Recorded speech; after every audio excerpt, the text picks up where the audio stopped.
Hello everyone, আসসালামু আলাইকুম। Back to my channel Patarhari cookings থেকে আপনাদেরকে জানাচ্ছি স্বাগতম। বন্ধুরা, আজকে আপনাদের সাথে শেয়ার করতে চলেছি গরুর মাংস দিয়ে এক লাইয়ের সবজির দুর্দান্ত রেসিপি। সো কথা না বাড়িয়ে বন্ধুরা রান্না পর্যায়ে চলে যাওয়া যাক। এখানে দেখতে পাচ্ছেন আগে থেকে আমি লাউগুলোকে ছোট ছোট করে কেটে ধুয়ে প্লেটে নিয়েছি। এবারে বন্ধুরা আমি এক সাইডে মাংসগুলোকে ধুয়ে কেটে ছোট ছোট করে ফ্রাই প্যানে দিয়ে দিয়েছি। এবারে আমি মাংসগুলোকে ভালোভাবে মশলা দিয়ে মেখে নেব। এখানে আমি বেশ কিছু পেঁয়াজ দিয়েছি আর বাকি মশলাগুলো আপনাদেরকে দেখিয়ে দিচ্ছি। 1 চা চামচ এখানে দিয়েছি রসুন বাটা, 1/2 চা চামচ আদা বাটা, স্বাদ মতো লবণ, হলুদের গুঁড়া, মরিচের গুঁড়া। সো দেখতে পাচ্ছেন বন্ধুরা এখানে আমি গরম মশলার গুঁড়া সব নিয়েছি, ধনিয়া, জিরা, সাদা গোলমরিচ, সব কিছু, এলাচ সব দিয়েছি বন্ধুরা। তো বন্ধুরা রান্নার তেল দিয়ে এবার আমি সব এখানে মেখে নেব।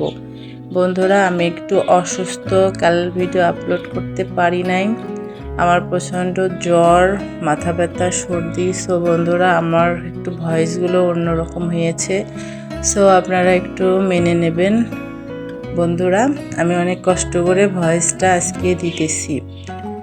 তো এখানে দেখতে পাচ্ছেন বন্ধুরা আমি সবগুলো মাংস মেখে নিয়েছি, নিয়ে এবারে আমি এখানে পানি অ্যাড করে দিয়েছি, দিয়ে মাংসটাকে রান্না করে নেব কিছুক্ষণ ঢাকাটা দিয়ে। এবারে দেখতে পাচ্ছেন বন্ধুরা ঢাকাটা দিয়ে 10 থেকে 15 মিনিট মাংসটা আমি রান্না করে নিয়েছি। অফ ক্যামেরায় আমি নেড়ে চেড়েও দিয়েছিলাম।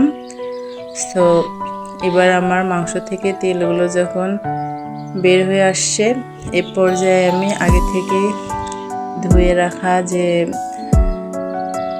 লাউগুলো ছিল কেটে, সেগুলো এখানে আমি অ্যাড করে দেব। বন্ধুরা আমার পাতারহারি ইউটিউব চ্যানেলে আপনারা যদি নতুন হয়ে থাকেন অবশ্যই আমার চ্যানেলটাকে সাবস্ক্রাইব করবেন আর পাশে থাকা বেল আইকনটা অল করে দেবেন, যাতে আমার নিত্য নতুন ভিডিও আপলোড হওয়ার সাথে সাথে আপনাদের কাছে নোটিফিকেশন পৌঁছে যায়। এবারে বন্ধুরা দেখতে পাচ্ছেন লাউগুলো অলমোস্ট দিয়ে আমি ভালোভাবে নেড়ে চেড়ে মিশিয়ে নিচ্ছি।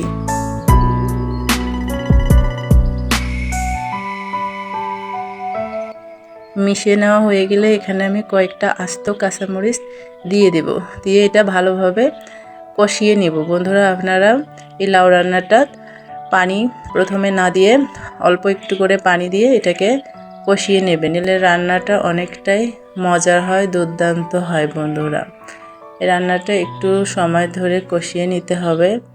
আর বন্ধুরা আপনারা আমার দেশ ও বিদেশের যারা নতুন পুরাতন বন্ধু আছেন, আমার অন্তঃস্থল থেকে আপনাদেরকে অনেক অনেক ভালোবাসা ও শুভেচ্ছা রইল আমার ভিডিওটা দেখার জন্য। এবারে বন্ধুরা আমি ঢাকাটা দিয়ে কিছুক্ষণ রান্না করে নেব, তারপর আপনাদেরকে দেখিয়ে দিচ্ছি আমার রান্নাটা 80% হয়ে গিয়েছে। বন্ধুরা আমি নেড়ে ছেড়ে আপনাদেরকে দেখিয়ে দিচ্ছি। আর বন্ধুরা আপনারা যদি আমার চ্যানেলটাকে ফেসবুক থেকে দেখেন তাহলে আমার ফেসবুক পেজটা ফলো করে দেবেন বন্ধুরা। তো আর বেশি কথা বলতে পারতেছি না, আমি অনেকটাই অসুস্থ। সো আমার জন্য দোয়া করবেন বন্ধুরা, আমি যেন তাড়াতাড়ি সুস্থ হয়ে আপনাদের মাঝে ভালো ভালো রেসিপি শেয়ার করতে পারি।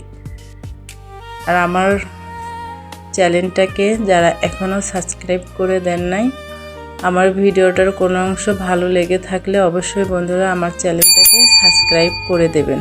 আর যারা আমার চ্যানেলটাকে সাবস্ক্রাইব করেছেন তাদেরকে অসংখ্য ধন্যবাদ বন্ধুরা আমার পাশে থাকার জন্য। তো আমি পানি দিয়ে ভালোভাবে নেড়েচেড়ে কষিয়ে নিয়েছি বন্ধুরা। আমি এখানে গরম পানি অ্যাড করেছি। এবারে কিছুক্ষণ ঢাকা দিয়ে আমি রান্নাটা নামিয়ে ফেলবো। তো আজকের রেসিপি যদি আপনাদেরকে ভালো লেগে থাকে বন্ধুরা অবশ্যই আমার কমেন্ট বক্সে জানিয়ে যাবেন আজকের রান্নাটা কেমন হয়েছে, লাউ দিয়ে মাংস। সো বন্ধুরা আজকের ভিডিও ছিল এই পর্যন্তই। ভালো থাকবেন, সুস্থ থাকবেন, আর আমার পরিবারের জন্য দোয়া রাখবেন। আল্লাহ হাফেজ।